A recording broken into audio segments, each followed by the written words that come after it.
राज्य में पीएम आवास योजना को नहीं आसला बड़ खुशी खबर। मोहन सरकार नेले बड़ निष्पत्ति। खूब शीघ्र मिलिबो आवास योजना रे घर केउ मानकु मिलिबो आउ केबे मिलिबो जानिया पई वीडियो को शेष जाए देखंतु। वीडियो को लाइक करी सब्सक्राइब को दबाई पाखरे थिबा घंटी चिन्ह को दबाई दियंतु। समस्त सरकारी घोषणा तथा देश विदेशर प्रमुख खबर आमे सर्वप्रथमे देखाई थाउ। समस्त अपडेट को सर्वप्रथमे पाया पई एबे चैनल को सब्सक्राइब करि दियंतु। क्षमता को आसु आसु एक्शन मोड रे मोहन सरकार 100 दिन रे सुभद्रा योजना लागू हेबाकू निर्देश देवा सहित पीएम किसान सम्मान निधि योजना रे किस्ती टंका पठाउचंती।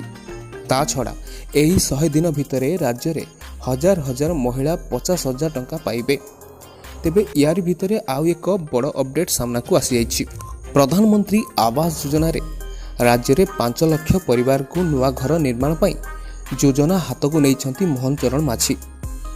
तेबे दिल्ली रे गुरुत्वपूर्ण प्राक बजट समय रे आवास योजना पाई प्रथम पर्याय रे 5 लाख घर मागिछंती उपमुख्यमंत्री। केंद्र सरकार को अनुमोदन पर राज्य रे 5 लाख हिताधिकारी मागणा रे आवास घर पाइबे बोली सूचना मिली। प्रथम पर्याय रे सेही मानकु घर मिलिबो जो माने दारिद्र्य सीमारेखा तले जीवन यापन करुछंती। तेबे देखिबाकू बाकी रहिला ए प्रतिश्रुति सरकार केबे पूर्ण करुछंती। आपण मो वीडियो को केउ जिल्ला रु देखुछंती अवश्य कमेंट कर दियंतु।